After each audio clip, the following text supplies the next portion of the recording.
here's some credit cards. I'm going to tell you if you have a fair credit score, okay? So fair credit score is usually hovering about a 580, 660 credit score, right? So these are the credit cards that I would probably take a look at, all right? Now, you have the Divvy, which now is Bill.com, all right? Now, the reason that I would apply for the Divvy card, again, because it's not going to be a hard pull on your credit file. So you're able to see if you actually qualify.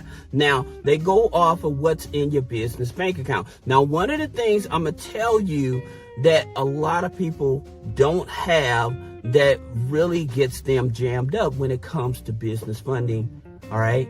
And that's in terms of they may not have ever filed the taxes, and they don't have payroll. So if you need payroll, I can definitely help you with that by clicking the link in the description. But those are some of the biggest factors, especially people, if you're trying to get 50,000, 100,000, 200,000, you actually have to produce more paperwork. Now, one of the things I continue to tell people is don't try to go to one bank and get all of the funding. You need to spread it out, all right? So now another card that you want to look at is, again, the Capital One card, the Capital One Spark card. Reason all you need is a 580 credit score. And again, like I said in the other videos, is that you can get a Capital One Spark credit card, all right? If you had an old account with Capital One over 1 year old that's charged off, you still have a higher chance of being approved, okay? You still have a higher chance of being approved, all right?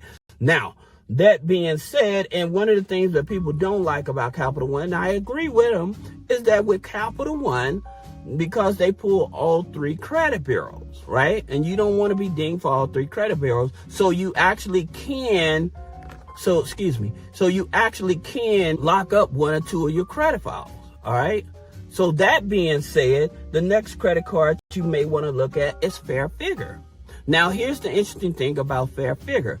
Fair Figure is a credit bureau platform, and they report to Experian Business, Equifax Business, Small Business Financial Exchange, Credit Safe, okay? So they report to the main ones. Now, here's the thing about it. They offer a business credit card.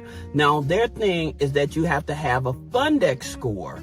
Your Fundex score has to be at least a 30, okay? So that means that your revenue, you have to have revenue in the business, because they're not going to look at the personal credit. It has nothing to do. They look at the revenue in the business. So if you're making at least $2,000 to $2,500 a month, and you haven't missed any payments on any of your accounts and stuff, then that helps you get that Fundex 30 score, right? So that way you're able to get funding from them. Now, they give you credit limits anywhere from $500 up to $500,000, all right? But it has nothing to do with the personal credit, all right?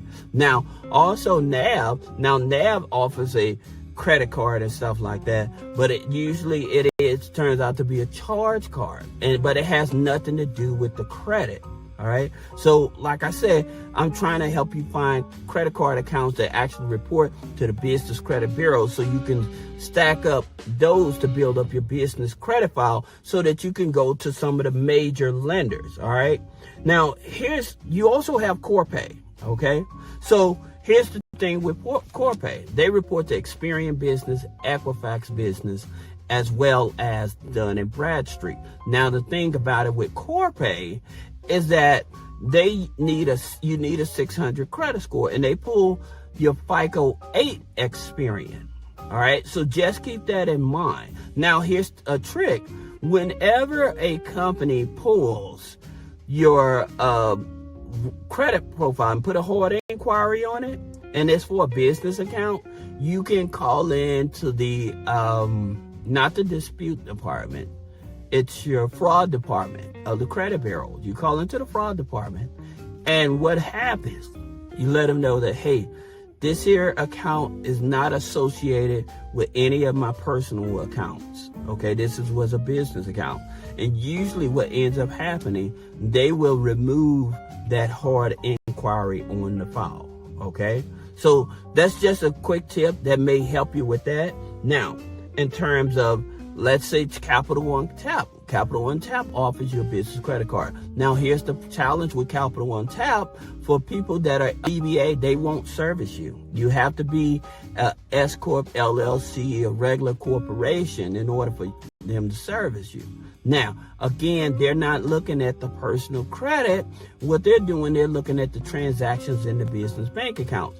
Now, here's the thing about it with Capital One. You have to be very careful about. Not Capital One Tap. You have to be very careful about. With Capital One Tap, they will give you a credit limit, right? All right. So then once you start utilizing that credit limit, they may double back around about 90 days or so and say, hey, do you mind sending us over some invoices to show proof of transactions? Or they may say, I also need pay stubs. Again, this is why I tell you guys, you always want to have paperwork on deck. That's the reason I said we can help you with the pay stubs, because you have to have that paperwork on deck. Because if you don't, they end up closing down the card. Now, another card, again, even with American Express, did you know that you can get an American Express with a 660 credit score? Even if you have a collection on your file, American Express will give you a credit card. But here's the thing about it. Now, especially on the business side, and I want you to understand this. Most people go for their charge cards. And I always tell people, stay away from the charge cards. Because what ends up happening, people will get a charge card and American Express will tell them their limit. All right, so they're excited about that. But then American Express will tell you, oh, check your spending power. Every time like you pay your bill or you log in, check your spending power, right? But the thing about it, when you check your spending power, how much you can actually utilize and your actual balance on it, if you check it multiple times, this will create a financial review. Now, with that financial review, guess what? You're stuck because you have to produce pay stubs and taxes. Like I said, we can help with the pay stubs, but taxes is a different situation. So that's the reason we actually tell people, do not check that. Like I said, you can check it every 90 days or something like that. Because that's when you can actually ask for a credit limit increase. As a matter of fact, this is another thing you want to do when dealing with American Express. When you're trying to request a credit limit increase, you only want to request a credit limit increase, 3 times the amount they already given you, right? So if they already gave you $5,000, you want to just multiply that times 3. That's how much you want a credit limit increase of. Do not go over that, okay? Because they will deny you. But that's your safe zone, okay? Now, for those of you that may have questions about business credit funding, personal credit funding, removing negative items off of the credit, click the link in the description. Schedule a one-on-one consultation. I hope this video helps you. Thank you.